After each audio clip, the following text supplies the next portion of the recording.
Capítulo 12. No nevoeiro.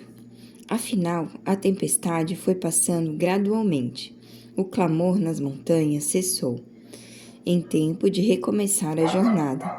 Embora as condições atmosféricas tivessem mudado completamente, após a tempestade, denso nevoeiro permaneceu encobrindo-lhe toda a visão.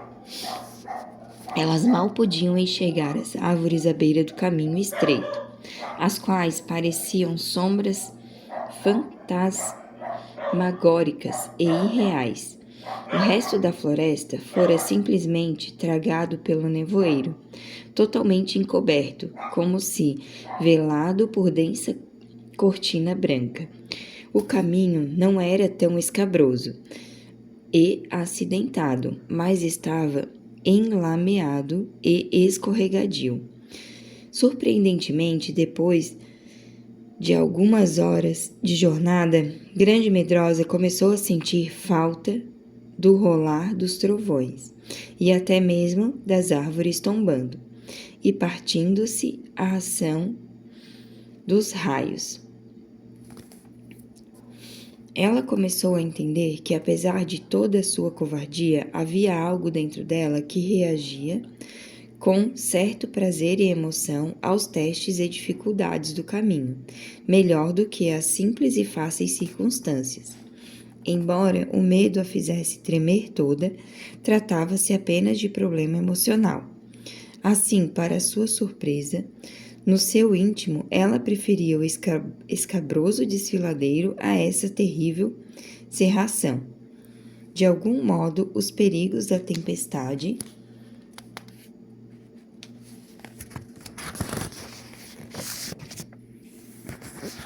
serviram-lhe de estímulo. Agora nada mais havia, senão monotonia de uma caminhada penosa, sempre em frente, dia após dia, sem nada a ver a não ser aquela branca névoa cobrindo as montanhas, impedindo a passagem até um único raio de sol. Afinal, ela exclamou impaciente: "Será que esse nevoeiro não vai nos deixar? Será?" Parecia incrível, mas uma voz bem conhecida respondeu por entre as árvores: "Não, não vai não." Era ressentimento. Além do mais, você já devia saber que esse nevoeiro vai continuar indefinidamente. Quanto mais altas as montanhas, mais fechado será o permanente nevoeiro. Isso é tudo o que pode esperar para o resto da jornada. Grande Medrosa pretendia tapar os ouvidos, mas a voz continuava a soar, a soar. Notou que o caminho agora não vai direto para o alto, mas é quase plano? Você deve ter se perdido e rodeia a montanha em círculos, não percebe? Grande Medrosa não havia notado isso antes, mas percebia-o agora. Elas não subiam, simplesmente moviam-se ao longo da encosta, um pouco para cima, um pouco para baixo, sendo que as descidas pareciam até mais frequentes. Seria o caso de estarem gradualmente descendo e não subindo? No denso nevoeiro, era impossível saber a verdade. Descobriu que havia perdido todo o senso de orientação. Ao perguntar às companheiras sobre o que pensavam do assunto, elas responderam sem rodeio que estavam no caminho certo, o caminho indicado pelo pastor, e que ninguém as persuadiria a desviar-se dele, dando a entender que Grande Medrosa não devia ter prestado atenção às sugestões de ressentimento. Mas insistiu ela, petulante: "Vocês não acham que nos perdemos nesse nevoeiro? O pastor disse que nos levaria para o alto. E como vem, não é para lá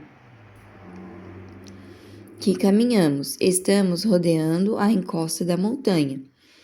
Deveria haver um caminho direto para cima, o qual talvez não tenhamos notado por causa do nevoeiro." Como única resposta, elas disseram que sabiam por onde estavam indo e que isso era melhor do que ouvir qualquer sugestão de ressentimento. Nessa hora, a voz de amargura surgiu clara. Vocês deveriam voltar um pouco e investigar o caminho, em vez de insistir em avançar, o que pode provar ser o caminho errado e que as faz andar em círculos. Tristeza e sofrimento não lhe deram ouvidos, mas infelizmente Grande Medrosa o fez, e disse ainda com maior petulância: Acho que deveríamos considerar a sugestão. Talvez fosse melhor voltar um pouco e ver se na realidade não perdemos o caminho. Não tem sentido andar em círculos, o que não nos leva a parte alguma. Isto responderam: Bem, se estamos andando em círculos, por certo chegaremos ao final, ao lugar onde começamos a desviar. E se conservarmos os olhos bem abertos e descobrirmos o caminho que deixamos atrás, isso se realmente toda essa conversa não passar de simples imaginação de amargura. Coitadinha de você! Veio a voz sussurrante de autopiedade, através do nevoeiro. É tão desagradável estar sob a guarda de criaturas tão obstinadas. Pense no tempo perdido, andando sem saber para onde, caminhando, dia após dia, sem orientação, quando pelo tempo já devia estar chegando aos lugares altos. Assim, eles continuaram sussurrando e falando do meio da neblina, que a tudo envolvia de modo terrível e assustador. Ela não devia dar-lhes ouvido. É claro, mas o nevoeiro era tão cerrado e o caminho tão monótono que mesmo contra a vontade ela atendia a esse desejo do coração. Sofrimento firme seguia na frente e tristeza do mesmo modo na retaguarda, pois assim impediam Grande Medrosa de voltar atrás, mas ela começou a cochear, a escorregar e a tropeçar, de modo mais intenso do que em qualquer outro estágio da jornada. Todas essas dificuldades deixavam-na mal-humorada e até irritável. É verdade que depois de cada tropeção, ela, com a consciência dolorida, desculpava-se desconsolada às suas companheiras, mas isso não a livrava de outros escorregões. Na verdade, elas atravessavam uma fase terrível. O nevoeiro, em vez de se dissipar, tornava-se mais e mais denso, e o ar mais frio e mais triste do que nunca. Afinal, uma tarde, quando a única coisa que poderia descrever seu progresso eram a lama, a umidade, os constantes escorregões e os tropeções, ao longo do caminho ela decidiu cantar. Convém salientar aqui que Grande Medrosa não possuía o dom de uma voz doce e agradável, bem como o de um belo rosto.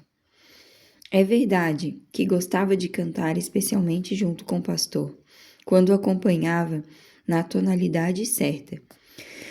Quase bem poder-se-ia dizer. Mas sozinha o resultado era desastroso. Entretanto, o nevoeiro continuava tão denso e ela ficava tão enrijecida que sentiu a necessidade de fazer algo no sentido de alegrar-se e afastar de si o sussurro das vozes espectrais vindas de entre as árvores. Era desagradável admitir que seus parentes se divertiriam à custa de sua voz desafinada, mas decidiu correr o risco.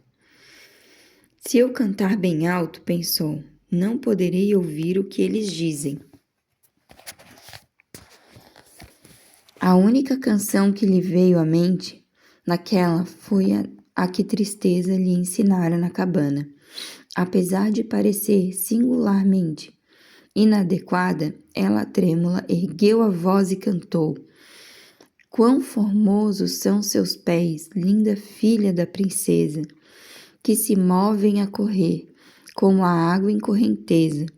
Nem gazela da montanha, nem a cerva ou veado, de alcançá-los é capaz. Todos ficam para trás. Cantares 7:1. Houve perfeito silêncio enquanto ela cantava. As altas e provocantes vozes dos inimigos cessaram, de vez. É uma boa ideia, pensou Grande Medrosa, cheia de júbilo. Eu deveria ter descoberto isso antes. É uma maneira de tapar os ouvidos às palavras dos inimigos, melhor do que o algodão. E parece realmente que vejo pequena abertura no nevoeiro adiante. Que lindo, cantarei a estrofe de novo. E assim fez. Que é isso, Grande Medrosa? Perguntou-lhe uma voz em tom alegre. Nunca ouvi essa canção antes. Onde a aprendeu? Ali, com um sorriso especial, aproximava-se dela o próprio pastor.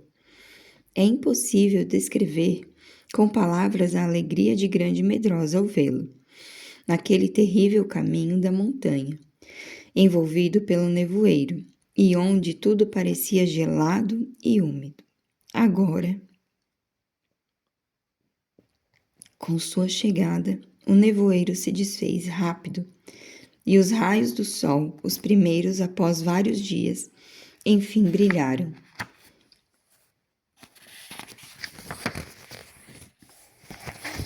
Oh, pastor! Exclamou, tornando-lhe as mãos e sem poder dizer mais nada. Era como se readquirisse depois de tê-lo perdido. Diga-me, insistiu ela, ainda sorrindo, onde aprendeu essa canção? Tristeza me ensinou. Eu não sabia que ela conhecia algumas canções, pastor, mas ela disse que a letra e a melodia lhe vieram à mente quando subíamos pela floresta. Embora eu reconheça que sou desafinada, pedi-lhe que me ensinasse, porque essa canção fez-me pensar no dia em que tu farás os meus pés como os da corça, e eu nunca mais terei de coxear. E olhou envergonhada para suas próprias roupas úmidas e seus pés enlamaçados. Estou alegre por ouvi-la cantar essa canção, disse o pastor, mais feliz do que nunca. Penso tratar-se de uma canção particularmente bela. Na verdade, continuou sorrindo, devo acrescentar uma estrofe a essa canção. E começou a cantar estas palavras com a mesma melodia. As curvas de tuas coxas, como joias, são obra de um artista. Quais pedras preciosas, com engastes nas mãos de grande mestre. Procurem no palácio pelas pinças. Um pote igual ao dela não existe. Não há quem saiba andar com tanta graça. Cantares 7:1. Ó, pastor, onde encontraste essa estrofe? Para aplicar a melodia que Tristeza me ensinou? Ele sorria ao responder. A letra veio justo agora, enquanto a seguia por este caminho. Pobre Grande Medrosa, sabendo que vinha, escorregando e tropeçando, mais do que antes, sentiu o sangue subir-lhe ao rosto. Ela nada disse, somente olhou para ele envergonhada. Talvez você não saiba, disse ele gentil em resposta àquele olhar. Mas não penso em você da maneira como é agora, mas de como será quando eu levá-la para o reino do amor e lavá-la de todas as manchas e impurezas da jornada. Se eu caminhar atrás de você e perceber suas dificuldades, quedas e escorregões, pensarei no que você será quando estiver comigo saltando lépida nos lugares altos. Você não gostaria de aprender a cantar a minha estrofe, como fez com a tristeza que lhe ensinou? Sim, disse ela agradecida, tornando-lhe a mão de novo. Certamente eu aprenderei e cantarei. A essa altura, o nevoeiro dissipara totalmente e o sol brilhava. Fazia as árvores molhadas e a grama úmida tremeluzirem de alegria. As 3 agradecidas aceitaram a sugestão do pastor de sentarem-se por algum tempo, descansarem e alegrarem-se ao sol. Tristeza e sofrimento, como sempre faziam, quando o pastor estava presente, afastavam-se a fim de permitir que ele e Grande Medrosa pudessem conversar com mais liberdade. Ela lhe contou toda a história, triste, de sua longa peregrinação no nevoeiro, os ataques de ressentimento, amargura, autopiedade e do seu medo de que talvez tivessem afinal errado o caminho, por causa da falta de visibilidade. Acha que eu permitiria que desviassem do caminho rumo aos lugares altos, sem fazer algo para as prevenir? Perguntou o pastor calmo. Ela olhou para ele com tristeza e disse suspirando: quando o ressentimento e os demais sussurraram aos meus ouvidos, eu me sinto quase pronta a crer em tudo, não importa quão absurdo seja. Seria melhor se tornar cantora, disse ele sorrindo. Assim, enquanto estiver cantando, não ouvirá o que dizem. Pergunte à tristeza e ao sofrimento se tem outro cântico para lhe ensinar. Você as considera boas guias, Grande Medrosa? Ela olhou para ele atenta e assentiu com a cabeça. Sim, muito boas. Eu nunca poderia pensar que isso fosse possível, pastor. Mas o fato é que, de algum modo, vim a amá-las. Quando as vi pela primeira vez, elas me pareceram terrivelmente fortes e graves, e estava certa de que seriam ásperas e rudes comigo, sem se importar com meus sentimentos. Como eu temia isso! Mas elas foram bondosas e muito, muito carinhosas comigo. Acho até que elas aprenderam a ser gentis e pacientes, ao ver a tua bondade e meiguice. Nunca poderia ter assumido a caminhada sem elas, e continuou agradecida. É a coisa mais interessante, é que gostam de ajudar a uma pequena feia e aleijada como eu. Elas querem realmente guiar-me para os lugares altos, não só por ser essa a ordem que lhes deste, mas também porque elas querem realmente que uma covarde como eu seja transformada. Sabes, pastor, faz grande diferença em meus sentimentos com relação a elas o fato de nunca mais olhá-las com medo, mas como amigas interessadas em ajudar-me. Sei que pode parecer ridículo, mas às vezes sinto que me amam e querem ir comigo de livre e espontânea vontade. Ao terminar de falar, olhou para o rosto do pastor e surpreendeu-se ao vê-lo tentando evitar o riso. Sem nada dizer por um momento, ele se voltou para as guias. Grande Medrosa acompanhou-o com o olhar. Afastadas delas, as guias não sabiam que estavam sendo observadas. Assentadas bem juntas, com seus véus jogados para trás. Elas olhavam além para as montanhas dos lugares altos. Grande Medrosa não podia ver-lhes o rosto, pois estavam de costas. Mas admirou-se pelo fato de parecerem agora mais altas e fortes do que no dia em que as viu pela primeira vez, ao pé das montanhas. Havia algo de indescritível majestade nas pessoas delas naquele momento. É uma espécie de radiante expectação em sua atitude. Elas conversavam rapidamente em voz tão baixa que não podia se entender uma só palavra. Seria possível? Sim, era. Elas estavam rindo. Que conversavam sobre algo divertido, não havia dúvida. O pastor observou-as por alguns momentos em silêncio. Então virou-se para a grande medrosa.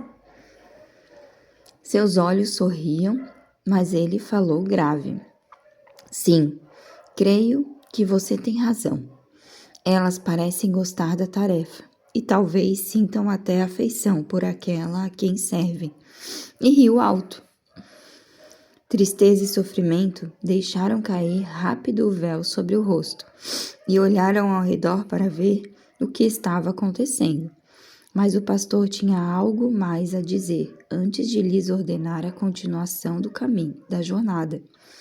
O sorriso morreu no rosto do pastor ao perguntar muito sério: Você me ama ao ponto de confiar em mim completamente, grande medrosa? Ela olhou para ele de modo como fazia cada vez que se sentia estar sendo preparada para novo teste. Então respondeu: Tu sabes o quanto te amo, pastor. Eu te amo tanto quanto meu pequeno coração é capaz de amar. Tu sabes o quanto mais eu desejo amar-te, o quanto mais eu desejo confiar em ti. Deseja confiar em mim, mesmo que tudo neste grande mundo pareça dizer-lhe que a tenho decepcionado sempre? Sim, claro, disse perplexa olhando para ele. Tenho certeza que sim, pois de uma coisa sei, e é bem verdade. É impossível que mintas, é impossível que me decepciones. Muitas vezes eu sei, tenho-me atemorizado diante do que me pedes, acrescentou um tanto envergonhada. Mas nunca pude duvidar de ti. O medo que sinto é de mim mesma, nunca de ti. E mesmo que todos no mundo me digam que me tens decepcionado, eu saberia ser isso impossível. Ó, pastor, implorou, não penses que eu duvido de ti.